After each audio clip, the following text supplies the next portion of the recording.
Live from New York, this is WIUR Radio.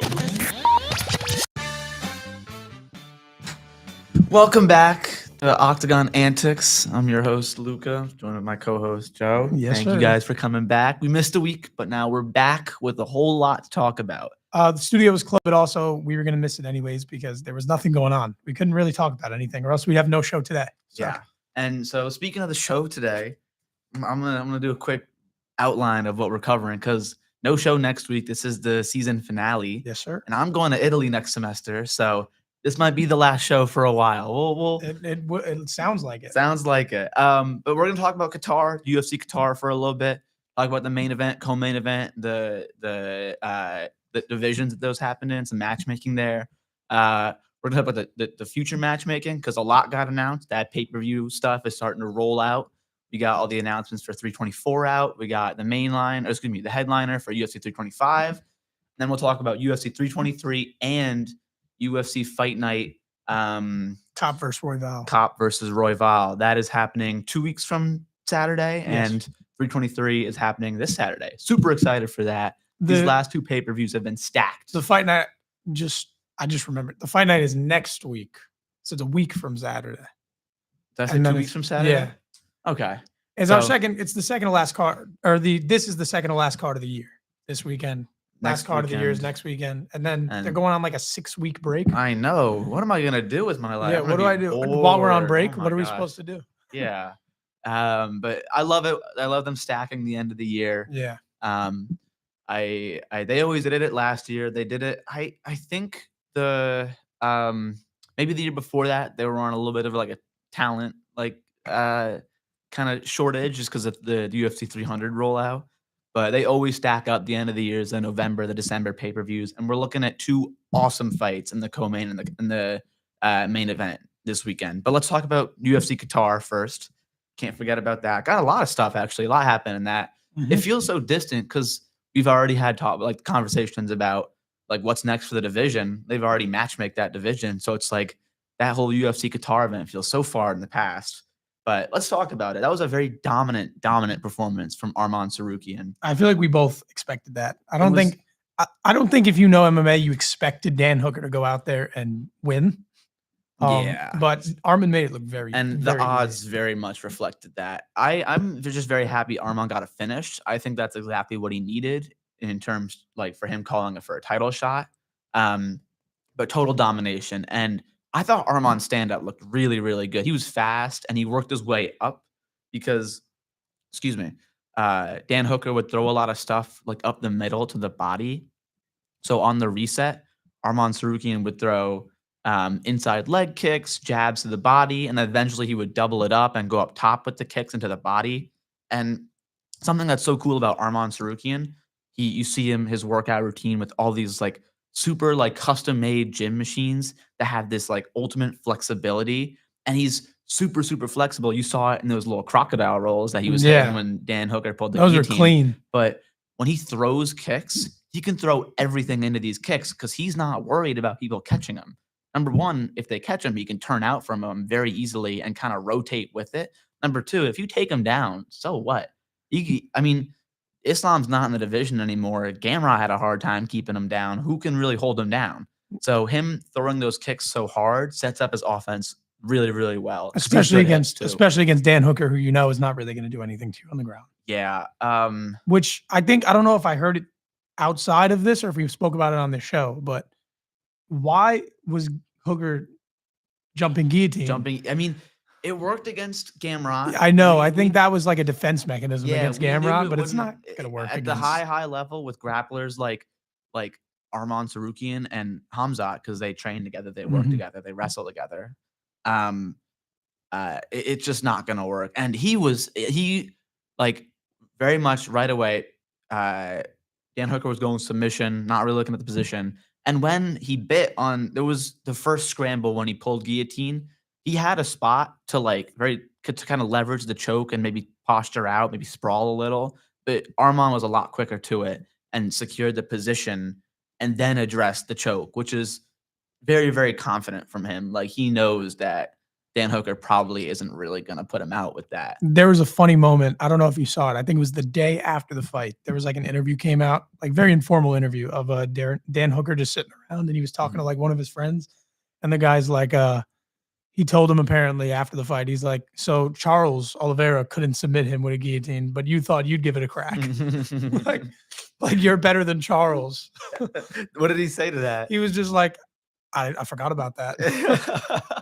But yeah, that's, like if it worked against Gamrot, why not throw it in the game plan a little bit? But just didn't even remotely work against Arman. And this is something I noticed as well in the grappling. Both Arman and Hamzat have really, really effective crucifixes when they're in side control. And they're like so quick to pin down the arm. And they're so strong with it that it's all one fluid motion. You hold the arm out, step over like it's no big deal. Like people aren't like kind of trying to hip escape or leverage a hip because the top pressure is so heavy from the both of them.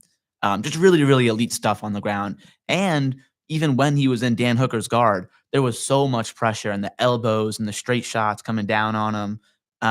Arman uses posture a lot, and the ground and pound was so heavy, and Dan Hooker was wearing it after a round and a half. Yeah, it was super, super impressive. Like super dominant. I saw another like interview clip with Dan Hooker, and he was like talking about damage from the fight. He said, "Oh, the nose was broken. Oh, that was from the weigh-in." Yeah. I don't know if I buy that, man. I think Arman got off with a lot of damage. Hey, if it was broke from the weigh-in, it got broke more. Got broke more for sure.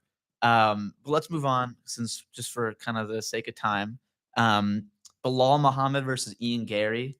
Very, very elite stuff from Ian Gary. He looked very good. It's a shame Bilal's kind of going out the way he is. 2 losses in a row now at the top of the division. Guys like JDM and Ian Gary, both very, very good with their hands. By no means bad losses. No, by no means bad losses. And that's a very rough matchup for Bilal. And they kind of did him dirty with it being 3 rounds and not 5. Yeah. Because I would say if it went on another 5, he probably could have got his hands on Ian Gary a little more. Yeah, I agree. But it was just a rough one for him. The way he like kind of stifles his opponent's offense is he's always bobbing, like always threatening that shot, and he's putting hands out there threatening the shot. So it's like guys are really thinking a lot, like, oh, we got to defend the shot because there's a lot coming. Mm-hmm. But when he's not moving his head outside of that, it makes it so that like rangy guys and very technically like skilled with the hands guys like E Machado for the range and Jack de la Maddalena with the hands can put shots together against you, and you're not answering back. You're just threatening a level change. And a guy like Ian Gary seems very confident in his ground game. Yeah. And he talked about it after the fight when he mentioned the potential title fight against Islam. He's like, you're going to have to get me to the ground. And even if you do, like, you're going to have to keep me there and all this. Like, and he's been training at shoot to box too with Charles Oliveira. Yeah. They've been very close down there. I saw that Ian Gary was like helping Charles with the weigh-ins at 317 and stuff. They're a very like tight team down there. And I'd imagine that his jiu-jitsu has taken a huge level up since we first seen him in the UFC. Definitely. But I want to talk about that third round a little bit when the first round, the significant strikes were close. Second round, it was Ian Gary like by a lot. I think it was like 28-6 or something like that. In the second round? In the second round. I don't have it here. Oh, no, I do. 20-11. 20-11. Okay. Not as bad as I thought. Mm-hmm. But in the third round, when Bilal was really trying to put it on him because his corner was telling him he's down 2, like I was saying with the head movement, it was a very close round. And then I think it was like a minute 30 left. Ian Gary throws like a straight, a leg kick, and then a front kick up the middle. Bilal didn't even touch him in that sequence. And it was a really, really good sequence that scored well visually with the judges. And if you're not responding back, like he doesn't have an educated guard like someone like Peter Yan, who the shorter guy, when you always get hit, you got to give something back. And when you let shots stack up on you like that, 3-round fights almost never go your way. Yeah. Like it's tough to score that way. But I think Ian Gary's like he had to rely on his boxing a lot, and it was good. I think his pocket boxing left a little to be desired at times. He was getting hit and hit clean. He was. With some like winging overhands that, like, if it was a more technically skilled, like tight boxer, probably could have had him hurt. But still very, very good offense. His leg kicks look really good. The stomps and the kicks. Mm-hmm. Very good way to Use stop them a the lot. pressure. Yeah. So, quick question. We don't have to spend too much time on it, but would you give Ian Gary the title shot against Islam off that or no? Because technically he's in the best spot of everybody. What do you do with Carlos now that- Prates, I believe. I think Carlos Prates needs. I think Carlos Prates versus Shavkat could be a good one. If I believe Shavkat's healthy. I believe Carlos Prates said that he doesn't want to sit. I think it was him. I think he said he wouldn't want to sit around and wait for a title shot. So if they don't want to give it to him, he'll fight Mike Morales. I think he said that. I could be wrong. I think they should let Michael Morales sit a little while. He wasn't super active. I think he had a good turnaround between his fight against Sean Brady and his fight against Gilbert Burns. But actually, I don't know. I think that was at the beginning of the year. But he's not super active. And when young guys sit, like look at JDM, for instance, when young guys sit a while and they're in a long training camp, they get so much better. I mean, look at the improvements in takedown defense. Obviously, now that we're kind of closed the book on Jack Della Maddalena as champion, it might not mean as much anymore. But look at the improvements from the Gilbert Burns fight to the Bilal Muhammad fight. I think when guys like people like him, who's 26, I think maybe 27 now, have time to put the work in the gym, they come back and they're ready for their fight. And it's always a scrap when guys have long training camps. And I think that's what they should do with Morales. The turnaround was 6 months, by the way. 6 months. It was May to November. When you're at the top of the division, you don't really see 4-month turnarounds like that, like you would see from people like coming up the rankings. But yeah, I think, you know what? Yeah, give Ian Gary Islam. I think that if you look at the run Ian Gary's on, it's justifiable. Yeah, right. He lost to Shavkat, obviously, which you would assume if you go MMA math, Shavkat should get it, but Shavkat hasn't been active. That was his last fight. Exactly. Yeah. So he hasn't been active. He's been out for a year. So, I mean, you've seen guys miss over a year and get a title shot before. And the UFC loves to reward activity. Yeah. Ian Gary stepped in short notice, number 1 for the Shavkat fight, number 2 for the Carlos Prates fight. That's 2 in a row. Yeah. You got to reward that somehow. And then he just beat the former champion. Just beat the former champ. So honestly, it's hard to say no to him a little bit. Regardless of if you like the fight style or not, he's won a bunch of decisions. His last finish was, I think, D-Rod, which was in 2023. So he's been on a bit of a no finish streak. But at a point, like, he's earned it and he needs to get the fight. And it's not like his fights are bad. No, I don't think so either. A lot of people give him like the boring rep, I've heard. Yeah. But that's more like it's not boring. Especially after his fight. I think that was really the fight against Jeff Neal, where he had a lot of time against the cage. But that's not really his fault. That was Jeff not really wanting to box with him. And he does like to move a lot. And he'll wait, like he'll circle a lot and wait to find his moment. But I mean, when he lets his hands go in more than one like pitter patter shots, he can hurt people. He hurt Carlos Prates. Yeah. And then Prates' defense wasn't super great against a rangy guy like him. But when you put your hands together, it's hurting people. And he has KOs on the record. So he has the ability to be entertaining at the very least. Yeah. So the UFC know that. But let's move on. Let's wrap up. Let's go through some of the rest of the results at Qatar. Volkan Ozdemir, big win. He said in his post-fight interview that he was focusing on his output a lot and putting his hands together a lot. There was a lot of output and a lot of hands put together. And and his power with someone with very, very natural power like that is a scary kind of prospect. Dispatching Alonzo Menafield very quickly. What do you think of that fight? It was fast. It was violent. It was brutal. And I don't know. I don't know where Ozdemir gets from here. It was crazy because if you remember, the first strike that was landed in the fight was Menafield, and it wobbled Volkan Ozdemir. Yeah. Like, I don't know if he was hurt, but he was definitely off balance, and he had a little like stutter step with his legs for a bit. But I would like to see Volkan Ozdemir be active here. He didn't take any damage. I mean, he did get rocked, but he didn't take damage. No, and he's at 9 right now. Above him is like Dom Reyes, Mirzakhanov. I think there's Jamal a fight. Hill. Yeah, I think Volkan Ozdemir has enough of a name to give him a big fight. Like, you can give him a Jamal Hill fight, and no one would complain about that. Well, this is former title challenger Volkan Ozdemir. Yeah, fought DC. So, and the thing is, DC is still the only person to really control him on the ground. Yeah, this guy has a very, very solid chance to get back at the top of the division. I think he can beat some names up there. I think he could beat Jamal Hill today. Jamal Hill is at 6. He's not fighting for a minute. Above him is Jan Blachowicz was I fight think coming up. we'll see how he looks this weekend. I Yeah. think he could win that fight. Jan looked very, very old against Oldberg, but we'll talk Yeah. about that in a bit. What else? But you yeah, got? I'd like to see him fight up. Maybe they fight him down again. Maybe they give him a prospect to beat. Maybe Yeah, 'cause maybe they give Menifeld- him. Oh, I was gonna say Walter Walker. But that's the wrong. No, It's the wrong division. Johnny Walker. Actually, I wouldn't be surprised. That's like Yeah. some UFC matchmaking nowadays. I don't know what the heck they're doing. I don't know. Menifield's not like this big name that like, oh, you beat Menefield, you got to jump way up. But it's like it But was. he's a contender series guy. He So is, like and he did it in a minute and a half. So true, and that's a highlight. yeah. So I think the UFC will be happy with We that. were on a streak. There was a few highlights on this. A bunch of high. Okay, Yeah. next highlight: Jack Hermanson debuts at 170. Jack Hermanson thought it was a good idea for some reason to, after getting flatlined at 185, to drop more weight and go down a weight class to 170. Not a big turn, like not a huge. It was like, only a few months. Yeah. Not a great idea. Gets flatlined, and no comment. As a podcast, we plead the fifth for our crafty vet. I will say, Orobai looked very, very good at 170. He looked huge. And maybe he stays there. They mentioned in the post fight, if I'm not wrong, that they asked him about it. He's like, oh, well, maybe I'll go back to 55. Maybe I'll stay here. We'll see. We'll see. I mean, I did love his frame there.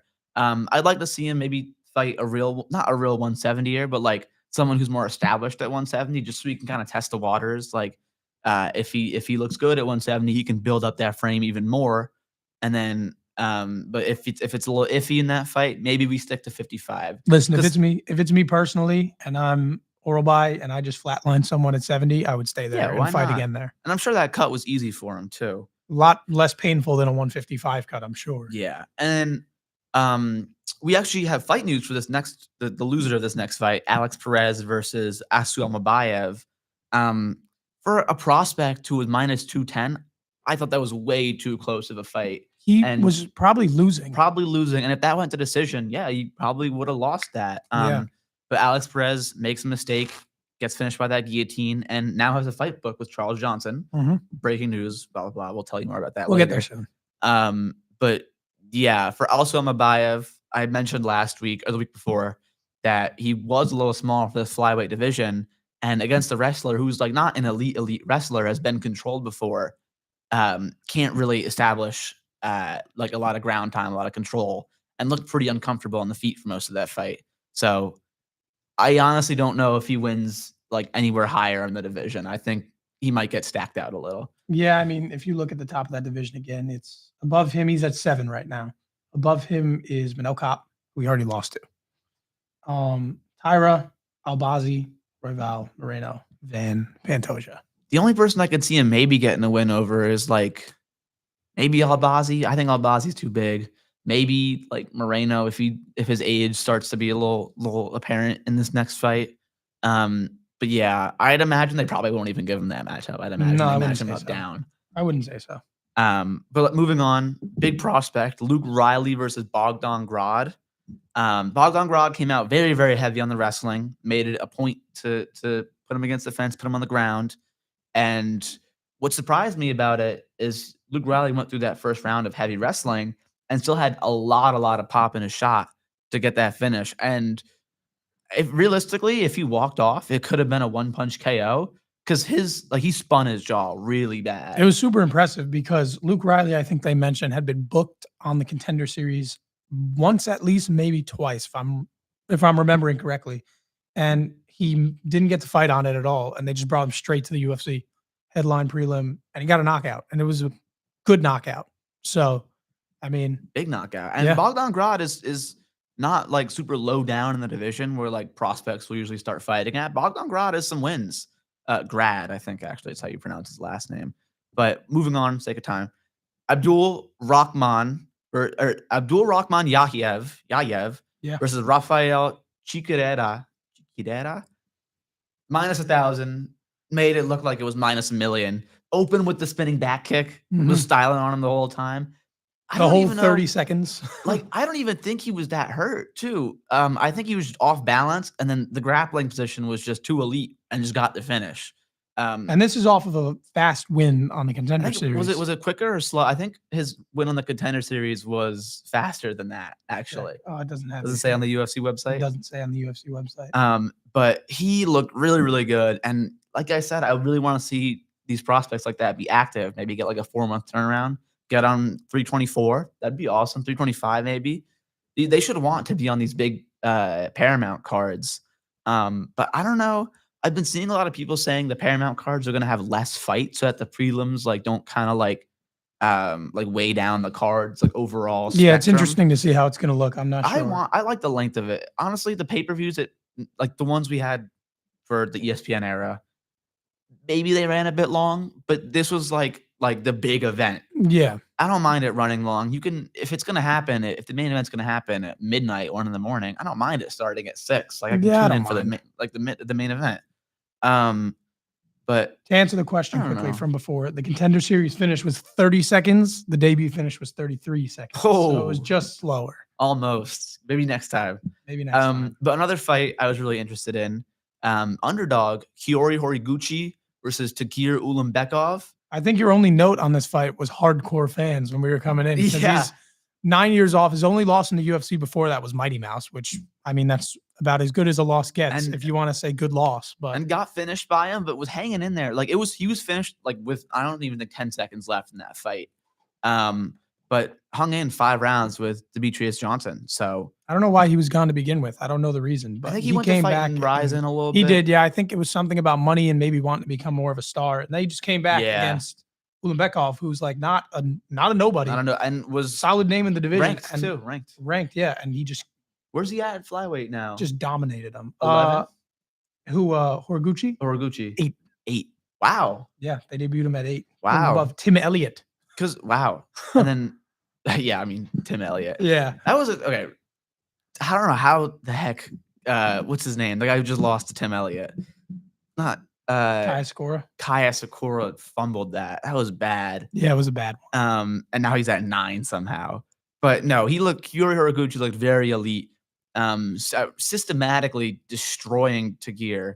I think they mentioned this in the post fight. He's probably going to go to 135. His man barely has a round of cardio in him and was done by the second round. But Kiori has a very high level of distance management, picks his shot well, elite kicks, and then opening the third round, he already beat up Tagir's leg, his lead leg. Throws a very heavy outside kick. Tagir feels it, then it spins him a little bit, and he's preemptively like lifting that leg up. Like Kiori shows him the hips and lunges in with a huge, like this guy's like a compact little muscle ball, huge hook, really, really rocks him. Tagir has a great chin. He got hurt a couple times in this fight.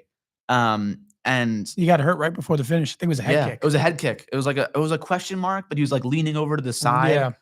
Very high level stuff. Horiguchi went from not in the UFC to like looks like a legit contender for the belt. And already called out the champ. Yeah. In one fight. Yeah, he goes, "Oh, we trained together, but I don't care." And I wrote Charles Johnson, called him out on Twitter, would be awesome. That would have been a good fight. Maybe after his next fight. Yeah. But I mean, and also not to like stir it up a little bit. I think he was out grappling Tagir in this fight. Like his top pressure was really, really good. Like I said, very strong. Or like we just said, like a very strong, compact guy. And like very, very like high level scrambles and smart grappling, top pressure, position over submission. I don't even think he threw up a lot of submission. I don't think he threw up a single one. I don't think so. But just smart grappling. Next up, Beksat Almakhan versus Alessandro Topuria. Very high level fight. Topuria's boxing is looks like the younger Topuria. Looks like the young. Very similar. They both have like tendency to be able, like a rangy guy could put multiple shots on him and could end it with a kick. And I thought Beksat Almakhan looked good, but the boxing was very, very solid. Almakhan is no like joke either. He's had 3 UFC fights, and 2 of them they gave him a Topuria, and for his debut was against Umar, and he had him hurt. He knocked Umar down in that fight. I remember watching that fight, and I think I didn't really know like a lot about Umar. I knew he was like a family member of the Nurmagomedov family. He's like a minus 1,000. I'm like, this guy got knocked down, and it was like the opening sequence. I'm like, who is this guy? Yeah, but now Umar is in good shape, but I mean, but for the sake of time, I'm gonna cut these last couple fights. Nothing really super important. We did see a Nicholas Dalby huge upset, plus Yeah. 280 on that. But let's talk about the future matchmaking.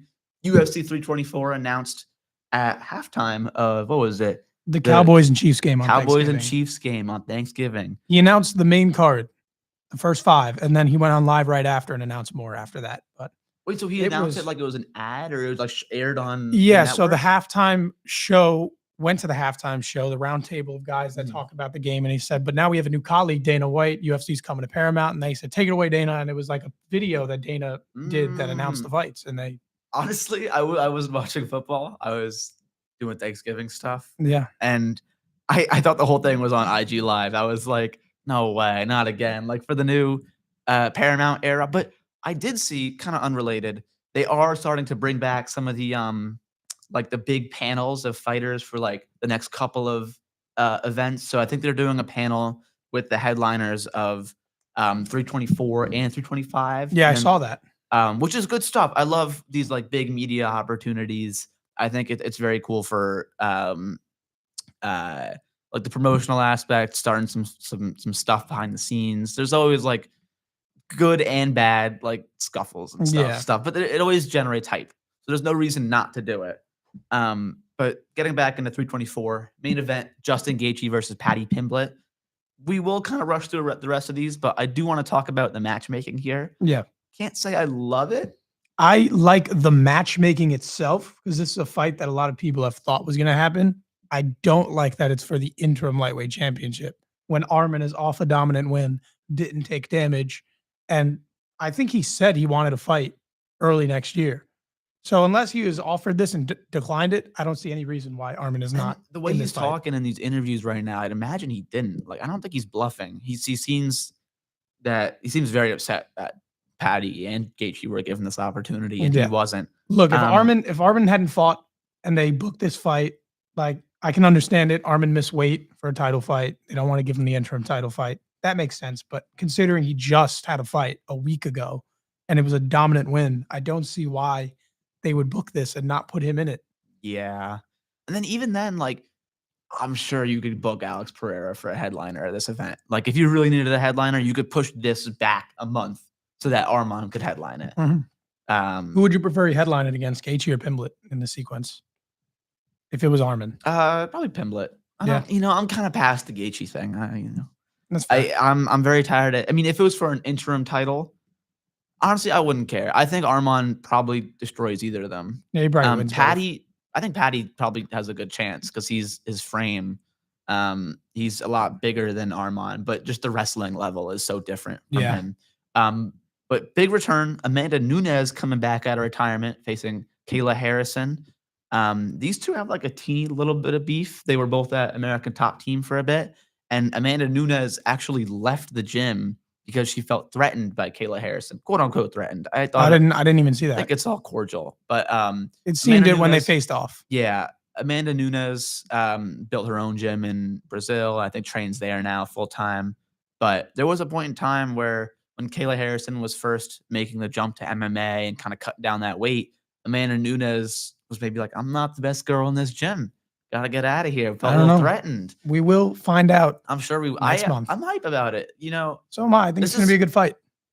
That Shevchenko Weili fight really painted our champs and kind of our female champs in a bad light. And Kayla Harrison coming off a finish, hopefully gets another finish and kind of rewrites that narrative. Because if this is a stinker, this fight, I could see a lot of like pushback against like girl title fights on big cards and stuff like that. I also don't like the prospect of Nunes coming back, winning the belt, and then retiring. Again. I think okay. I saw Kayla Harrison say she'd be open to face Shevchenko if she were to come up again. That'd be cool. After that, it would be cool. But I feel like either way, whoever wins should retire. You think so? I mean, Kayla Harrison, we know, can barely make that weight. Yeah. And she's old. She had her Olympic career. She had her career in the PFL. And now is having her career that's like, she's not super active in the UFC. And she's been in time to the UFC for like, I think 3 years now. Her first fight was on 300, if I remember correctly. Yeah, it was. So that's not 3 years. That's like 2 years. 2 years. Almost 2 years. But during that, she had 3 fights. That fight, Holly Holm, Ketlin Vieira, and then the finish of Pena. Pena. 4-fight UFC career, champ, beat the GOAT. Yeah. What else could you say? That's true. It is true because if she beats Amanda Nunes, it's like you can't do much more in women's MMA than beat Amanda Nunes. Yeah. And then another banger, a bunch of bangers on this card. This is a great card. Sean O'Malley versus Song Yadong. Another rumored fight for a while, finally made official. I think it's a good fight. I think it's the right fight for O'Malley. I think it's the right fight. It's annoying because like Umar is right there. Like we could have done something with Umar maybe, but I see what the UFC is doing. I think the UFC probably know Sean O'Malley's 2 fights off from the title, and Umar got that win over Mario Batista, turning around pretty quickly. Now fighting Figgy, he's probably 1 shot off the title. Yeah. So why not get another shot out of Figgy, or excuse me, out of Umar, and then if Sean gets 2 in a row, get another shot out of Sean. If they both lose to Merab, where he's just this inevitable like 45-year-old man beating everybody. Hey, but what if off against each other? What if Merab is not champion after this weekend? We have to talk about that. We've got to talk about that too. Another fight, another banger. Arnold Allen versus Gene Silva. What's funny about this one is last week there was rumors of Arnold Allen going up, and we were like, "Oh no, it just messed up the matchmaking." And then within a week, they booked the match. Yeah, they booked the fight. Part of me thinks this still could be at 55. Gene Silva has a hard time making 45. Yeah, I don't know. We'll see where it goes. I think it's booked for featherweight right now. It says featherweight. So and then our boy, he did kind of slime out our boy, but Waldo Cortez Acosta already booked again against Derek Lewis for that card. I love Waldo's activity. I know, and he really wanted to be the first, I think, heavyweight or maybe guy in the UFC, or especially this year, to fight 5 times in a year. Couldn't get booked for either this weekend or the next, but is booked for the first pay-per-view of 2020. Well, he fought. I'm pretty sure he fought 5 times. I don't think he has 5 wins. He has 1 loss. He lost Pavlovich. Oh, but he's 4-1. That Pavlovich fight. Maybe he wanted 5 wins. Maybe, but he has fought 5 times. Yeah. Wow. Oh, good for him. Yeah. But I remember him saying he really wanted to get on the December 13th event. Yeah, I remember him saying that too.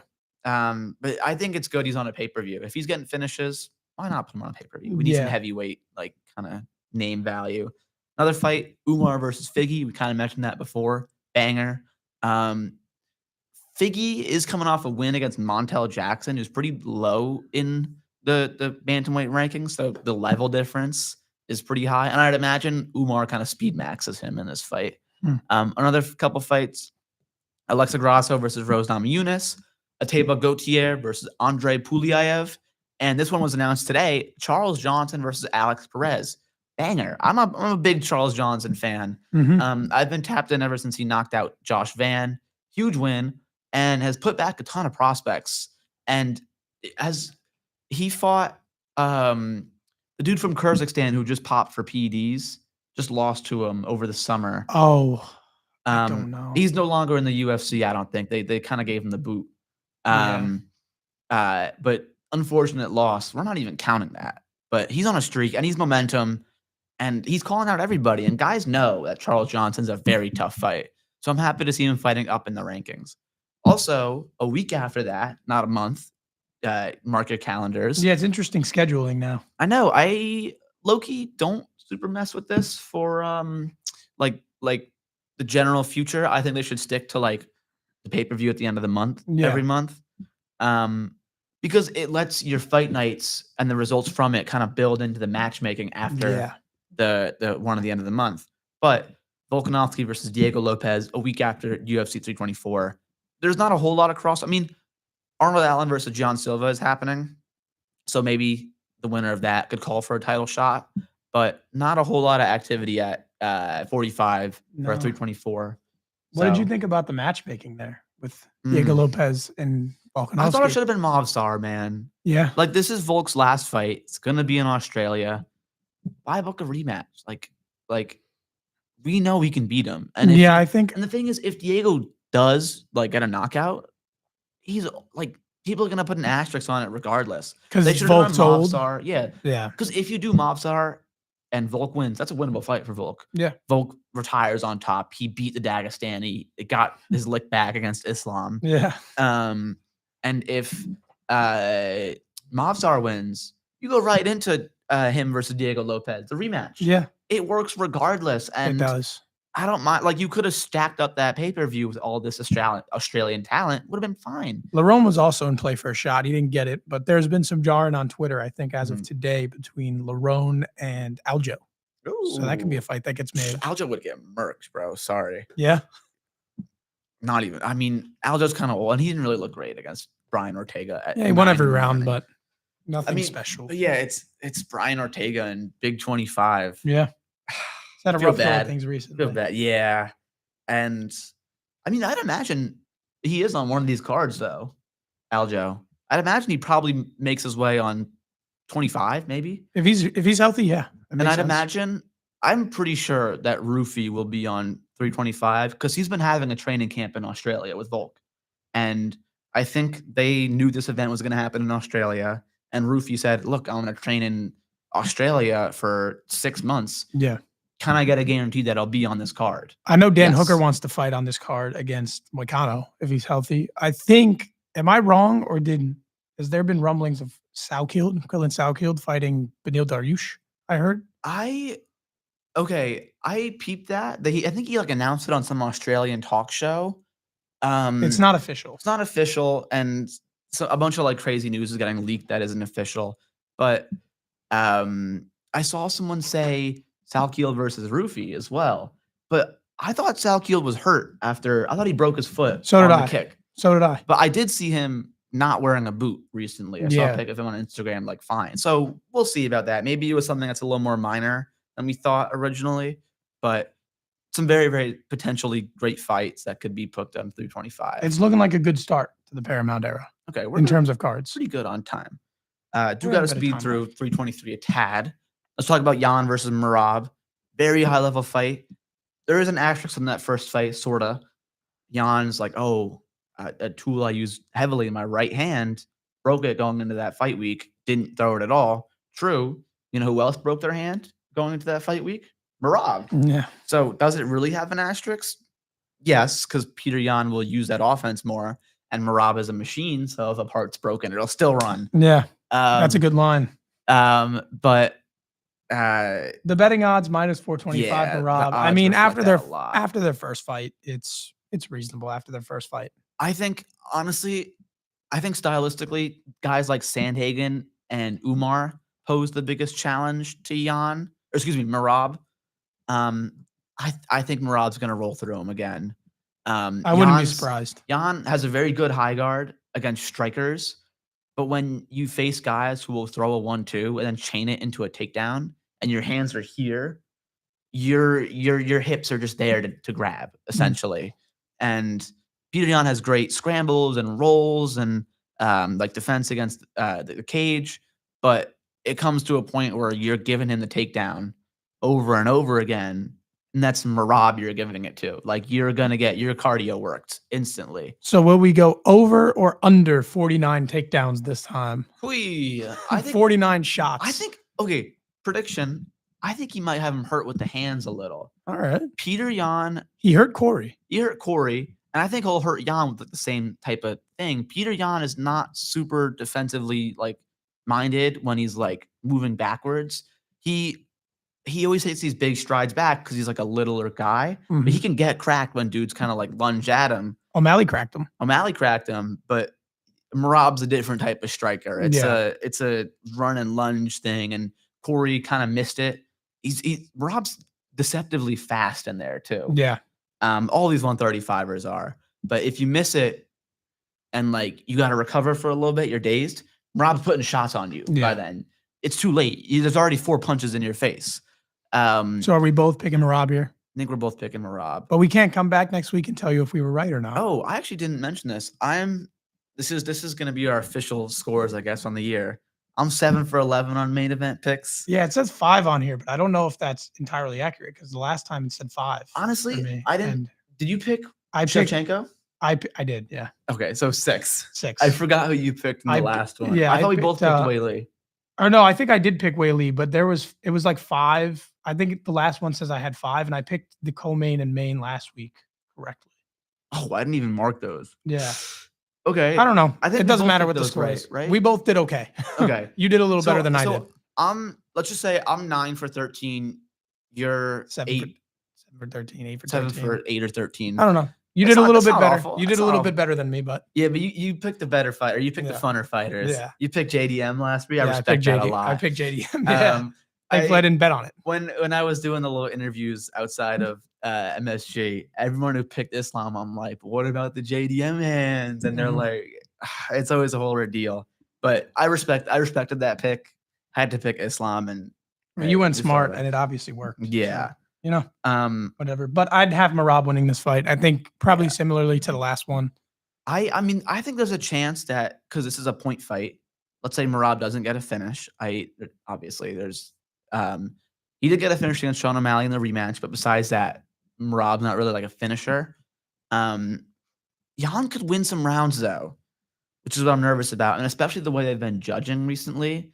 Like if Marab's kind of holding them against the fence a lot, there could be like some controversial scoring rounds. Like think Yeah. about how they scored Volkov versus Almeida. Yeah. We could see some of that, but Marab does throw a lot on top and in the clinch. So I'd imagine his activity in there could kind of separate him from that type of ordeal. But Jan has momentum, fought a couple times this year, and has had a long training camp. So I think it's gonna be a good fight. I want to see Jan throw his hands more, and Yeah. I'm a big fan of Peter Jan. I think his offense is. I love elite. Jan, but I would have to pick Marab, and I also think it'd be fun if Marab successfully defends the title 4 times in a year. Yeah, It'd be a good super fun. story. You do have to kind of root for that a little bit, just Mhm. because like we love activity, and we love activity at the highest level where guys don't really do that a whole lot because you take more damage a lot or most of the times. And let's assume Marab wins. Marab gets his 4th defense of the year, and then you go fast forward a month, and Umar beats Figgy. You can Mhm. easily book that Yeah. rematch right away. Yeah, I will right away with Umar might be a problem. That's but, true. Marab, I know Marab's there for it. Yeah, but maybe we'll like see. May, June. That could work. Yeah. I'm sure he'd want it by April because he's fighting. It's the first pay per view. No, that's a short turnaround for Umar. Yeah. But next, Pantoja versus Van. Both of the odds are kind of crazy in the main and co-main, but Josh Van plus 200 It's kind enticing. of talking to me. It's a little bit enticing. Kind of talking to me. It's a bit enticing. I'll explain why, right?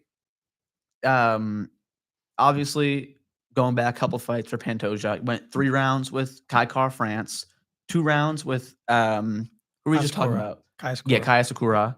5 rounds with Roy. 5 rounds Royval, 5 rounds Moreno. Mhm.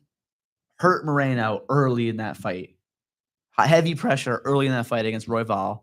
Obviously, the round 2 submission against Kaya Sakura and hurt him early, mind you. And then round 1, huge round 1, a lot of top pressure and really good offense on the feet against Kai Kara France. But the difference is, to me, Josh Van's countering ability kind of takes away some of the pressure that he could put out there. I think because he gets these big bursts is where I was kind of going with all those fights. He's a burst fighter. He gets all this energy in round 1 in all of those fights, especially against Kai Kara France. Took a round off in the second round. Mhm. Very much coasted. Did get control time. That just shows he's a very dominant wrestler. But on the feet, the pressure wasn't super there. And the weapons like weren't super like versatile. He wasn't really ending his shots with a kick as much. Because when he is heavy on that pressure, he has guys going backwards, like kind of lunging out of range, slam that leg kick, get him off balance. Did that a lot to Kai Kara France.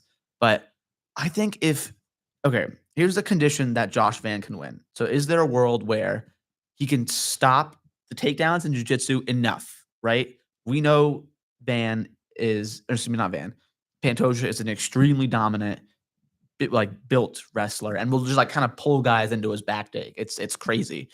Also, if there's a world where he can counter Pantoja when he's expending real energy striking, when he's putting a lot into his strikes, the counter is there and it will hurt him. The only time he got really hurt on the feet was against Figgy when he was charging forward. Figgy hit him with a huge uppercut he just didn't see. Had him really, really hurt. But Figgy is like 1 of 1 power at 125. So I'd imagine Van is going to have to put a lot of shots together. It's going to have to be a cumulative damage. So if he can stop the energy early, and then win the stand-up when Pantoja is down on energy and really put numbers on him, he can point this fight. He can win this fight. It could be a late stoppage,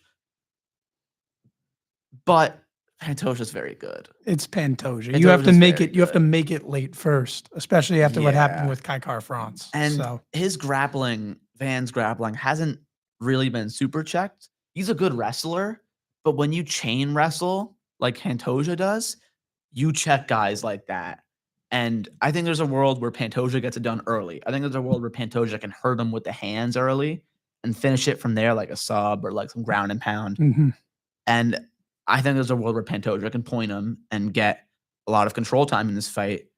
But there is a world where Van wins. And I'm very excited. I think I'm it's a- going to be a fun fight. I think both of these fights are going to be great. Yeah, I think the co-main and main, like this is a great way to end the year for the pay-per-views. It's For a the great title way to shots, end. yeah. It's a great way to end the ESPN era for them for Yeah, pay-per-views because I think it's 100%. two great fights. And Merab is turning into a bit of a household name. Like he is star power. Yeah. Merab has a following, especially overseas. Mhm. I remember UFC 298. This man had crazy pull in the arena when he picked up Henry Cejudo and walked him. The whole crowd went nuts. And I think it was louder in there when like Volk fought. Yeah. When Ilya fought. So he has a lot of pull behind him, and Dana White likes him. He loves the activity. Yeah, Dana White loves activity. If you're an active fighter, he's going to keep booking you and he's going to love you and he's going to give you favorable he's going to give you what you want. But moving Essentially. on, Brandon Moreno versus Tatsuro Taira. Very quickly before we do that. I know we're running out of time. Who's your pick on that? Oh, Pantoja Van. Title fight, yeah. Gotta go. Got to pick it. I'm going Van. You are? It's not like we'll be here next week to tell you I got it wrong. Yeah, exactly. But Pantoja's the logical I'm pick. going But Merab Van. I'm going Merab as well. But for this fight, I'm Gotta go going to. Pantoja. No, I'm actually going with you because I started this first card we ever predicted was Dom Reyes versus Carlos Ulberg. And I picked Dom Reyes out of the heart. Feels. It wasn't by logic. This fight, I'm doing the same. One of my friends was there when Josh Van fought at MSG. I forget what year. It was probably last year Was or it a year the before. 309 card? You know what it maybe? was? It was 2023. He watched them fight there when Alex Pereira fought Yuri. I think he was on that Oh, card. wow. And Wow. he's been telling me and another friend about this guy ever since. He's followed him all the way to this point. It's one of his favorite fighters. So my friend Brandon, I'm picking Josh Van for you. We're picking Josh Van for you. I'm a big Josh Van guy, and So I am I. rewatched this fight, the second round, especially with Edgar Chairez, who got booked, by the way, against Felipe Bunez, who he will whoop. But God, the body work, and if he can stack up the body work, this could be a good fight. This could be a really good fight. I would love to see I'm him go very body excited. early. But the thing is, he's a tad chinny. He gets hurt. He got hurt by Edgar Chairez. Got hurt by Charles Johnson, obviously. I think besides that, Didn't get hurt against Royval. Didn't get hurt against Royval. Royval is not super powerful. Yeah. Pantoja has some very solid snap at the top of the division. Not like snappy like the jab, but when he throws these big hooks, he puts power behind it. All right, so Merab Van is our final title fight predictions of this semester. We're both on that. Okay. But yeah, we got 10 minutes. so we Tatsuro can do Taira, it. super elite. I see a lot of people pulling for Moreno. He's a plus 105 here. I like Taira though. I think him versus Royval, just when Joshua Van kind of wasn't really in the title picture yet. I thought those were the two best people at flyweight outside of Pantoja. Tatsuro Taira's wrestling is really good. He was dominant his last win. His frame filled out a little bit since that Royval fight, I think. And the hands look really good against Sung Young Park. Hyun Sung Park. Hyun Sung Park, excuse me. And I really think you can make the argument that Tatsuro Taira's wrestling, like his strength and his positional wrestling, is on the same level, if not stronger than Pantoja, who did have a good amount of control time against Moreno. I think Tatsuro Taira is stronger, faster, better grappler, probably has a little bit more pop in his shots at the moment. And I really like Taira. I really like him. But the thing is, for him to 100% win this fight, if Moreno gets on the pressure and the output, he has to match that. He has to either get him with takedowns, put hands on him, because his straight shots are really, really cold. And he hurt Hyun Sung Park twice He didn't get 2 knockdowns. He just hurt him. He had 1 knockdown, but hurt him twice with the straight shots. I like Tyra, and I think minus 125 is good money for him. It probably is. Yeah, I like it. I think he can get a win here easily. Not easily. And imagine him and Pantoja both win. That's a great fight. That is a great fight. Part of me thinks they want to match up Pantoja and Merab if they both win that. Yeah, I don't think that'd go well for Pantoja, regardless of how good he is. I don't think so. But a lot of reporters have been asking about it on Fight Week, and for them to get booked on the same week, who knows? Who knows? I don't know. I think if it comes natural, they will say, why not? Let's let them face off. I've heard Pantoja deny going up to 35 before, though, and saying he wants to stay at 25 and fight within the division. So it's not like that weight cut's impossible for him. Like, it's very manageable. And he's not gigantic for 125. No, he's a small guy. So next up, Cejudo versus Peyton Talbot.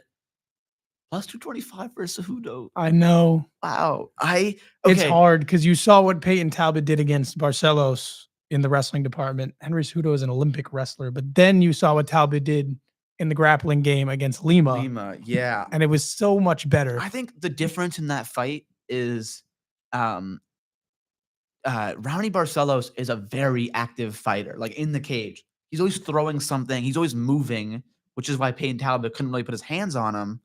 And it was just the motor of Raoni Barcelos that really kind of stagnated his offense. Constant movement, shots, level changes, head movement, the uppercut.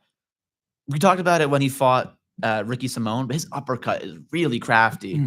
So Cejudo needs to game plan this very well. He needs to be moving a lot. He needs to get into that karate stance, kind of get some shots at range, level change. There's a well where he wins this. But I predicted Talbot to go on a pretty good streak after his Felipe Lima fight because Felipe Lima is good. He had a fight canceled recently, but he's very good. I predicted him to go on a KO streak. Henry Cejudo is a bit of a tough guy to track down and KO. I still think he could get a KO though. I think like what didn't do him justice about his last fight was the fact that he didn't have a big moment on the feet. But Felipe Lima knew that his hands were heavy. He was scared of the pocket. Yeah, you've seen it. Peyton Talbot can punch. Peyton Talbot can finish in the pocket. But I think perfect world, Peyton Talbot wins. You have a new contender at 135, and Henry Cejudo just hangs it up. Yeah. Because he's had a bit of a rough go since he came back. I mean, to be fair, Henry Cejudo has been finished at 125. That was to the body by Demetrius Johnson. Never been finished really to head strikes. Has been rocked before, of course.